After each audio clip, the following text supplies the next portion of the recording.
오늘의 주제, 선택. 통속 뇌가 전하는 사유, 시작합니다. 당신이 선택하고 있다고 믿지만 대부분은 반응하고 있을 뿐입니다. 우리는 매일 선택하며 살아갑니다. 무엇을 먹을지, 무엇을 입을지, 누구에게 연락할지, 어디로 갈지. 아침에 눈을 뜨는 순간부터 밤에 잠들기 전까지 우리는 끊임없이 선택의 연속 속에 있습니다. 그런데 이상한 일이 벌어집니다. 우리는 분명 선택했는데 나중에 그 선택을 후회합니다. 왜 그 결정을 했는지 스스로도 설명하기 어렵습니다. 그때는 그게 맞는 것 같았는데 라는 말로 얼버무립니다. 오늘 통속의 뇌는 묻습니다. 우리는 정말 선택하고 있을까요? 아니면 선택하고 있다고 느끼고 있을 뿐일까요? 마치 강물에 떠있는 나뭇잎처럼 우리는 자신이 방향을 정하고 있다고 생각하지만 사실은 물살에 이끌려가고 있는 건 아닐까요? 대부분의 선택은 결단처럼 보이지만 실제로는 익숙함에 대한 반응, 불안에 대한 회피, 편안함에 대한 항복입니다. 불안해서 고른 선택, 편해서 고른 선택, 남들이 하니까 따라간 선택. 우리는 선택했다고 말하지만 그 선택을 왜 했는지는 잘 떠올리지 못합니다. 지금부터 우리는 생각의 통속에서 선택의 본질을 탐구합니다. 뇌과학, 철학, 그리고 삶의 구조를 통해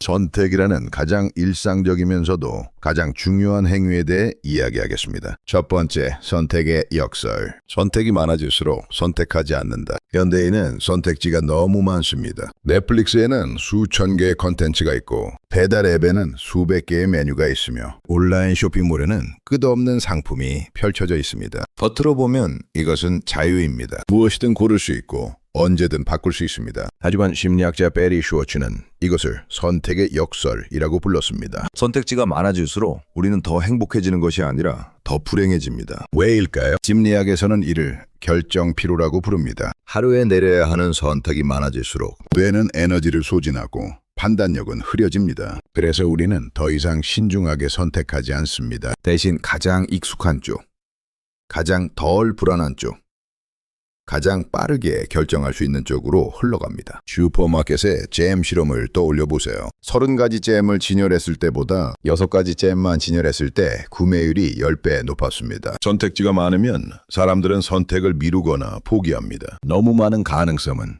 오히려 마비를 일으킵니다. 우리는 선택하지 않는다. 필터링할 뿐이다. 그래서 현대인의 선택은 이상한 패턴을 보입니다. 수백 개의 영상 중에서 결국 익숙한 장르를 선택하고 수십 개의 메뉴 중에서 결국 늘 먹던 것을 주문합니다. 선택지가 많아졌지만 실제 선택의 폭은 좁아집니다. 이것은 뇌의 작동 방식 때문입니다. 뇌는 모든 가능성을 검토하지 않습니다. 대신 빠르게 대부분을 걸러내고 익숙하고 안전한 몇 가지만 남깁니다. 마치 도서관에서 책을 고르는 것과 같습니다. 수만 권의 책이 있지만 우리는 늘 같은 서가, 같은 저자, 같은 표지 스타일의 책을 집어듭니다. 선택한 것이 아니라 눈에 익은 것을 찾은 것입니다. 많은 선택은 새로운 길이 아니라 기존 습관을 강화한다. 그래서 역설적으로 선택지가 많아질수록 삶은 바뀌지 않습니다. 자유가 늘어난 것처럼 보이지만 실제로는 같은 패턴, 같은 반응, 같은 회피를 반복합니다. 우리는 선택의 바다에서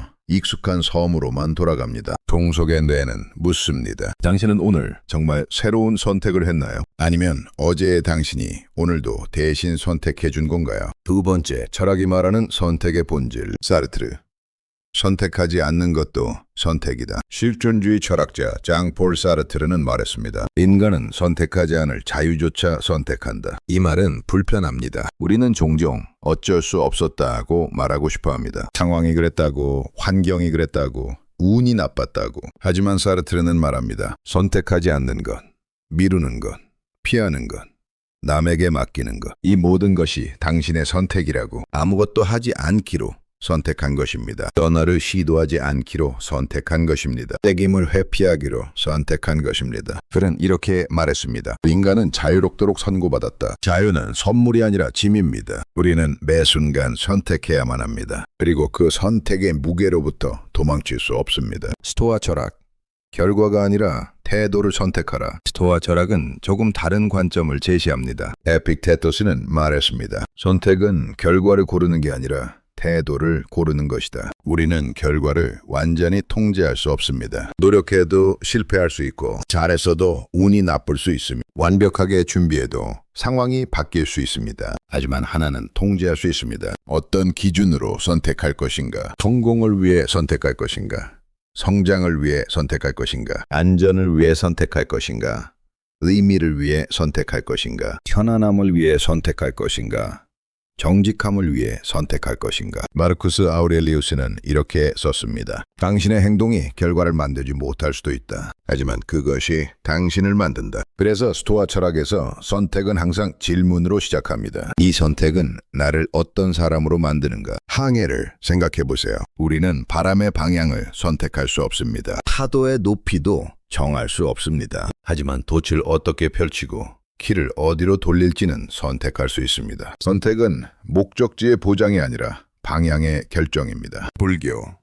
선택은 집착이다. 불교는 선택을 다르게 봅니다. 모든 선택은 집착에서 시작한다고 말합니다. 우리는 이것이 더 나을 것이라는 기대로 선택합니다. 저것은 나를 불행하게 할 것이라는 두려움으로 선택합니다. 하지만 그 기대도, 그 두려움도 대부분은 환상입니다. 불교는 묻습니다. 선택하기 전에 왜 당신은 선택해야 한다고 생각하나요? 무엇이 당신은 그렇게 급하게 만드나요? 때로는 선택하지 않는 것이 가장 깊은 선택입니다. 흐름을 거스르지 않고 지금 이 순간에 머무르는 것. 그것도 하나의 선택입니다. 세 번째, 선택을 가능하게 만드는 것들. 선택은 순간이 아니라 축적이다. 우리는 선택을 한 번의 결단으로 생각합니다. 이 직장을 선택했다.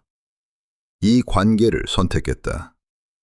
이 삶을 선택했다. 하지만 삶을 바꾸는 선택은 대부분 눈에 띄지 않습니다. 오늘 조금 더 미룬 선택.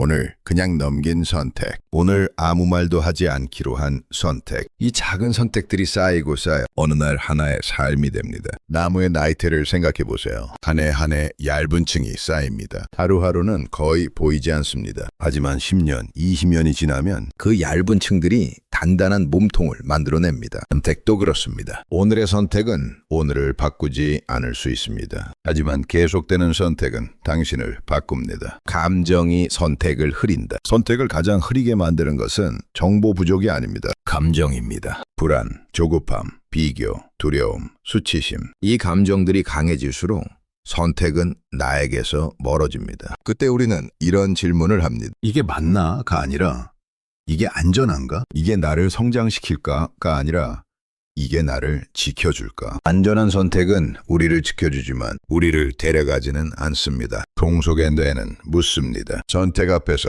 정답을 찾지 마세요. 대신 이 질문 하나면 충분합니다. 이 선택은 지금의 나를 잠재우는가 깨우는가? 어둠 속에서 두 갈래 길을 만났다고 상상해 보세요. 하나는 희미하게 빛이 보이는 길, 하나는 완전히 어두운 길입니다. 빛이 보이는 길이 더 안전해 보입니다. 하지만 때로는 어두운 길 끝에 더 큰 빛이 있습니다. 선택은 안전이 아니라 방향입니다. 선택은 책임을 부른다 그래서 자유를 준다. 그래서 우리는 선택을 두려워합니다. 선택에는 항상 책임이 따라오기 때문입니다. 선택한 순간 우리는 핑계를 잃습니다. 어쩔 수 없었다는 말 대신 내가 골랐다는 말을 해야 합니다. 잘못되면 누군가를 탓할 수 없습니다. 상황 탓, 환경 탓, 운 탓을 할 수 없습니다. 오직 나만 남습니다. 하지만 역설적으로 이 책임이 삶을 가볍게 만듭니다. 남 탓을 멈추는 순간 기다림도 멈춥니다. 누군가 바뀌기를 기다리지 않아도 됩니다. 상황이 좋아지기를 기다리지 않아도 됩니다. 선택은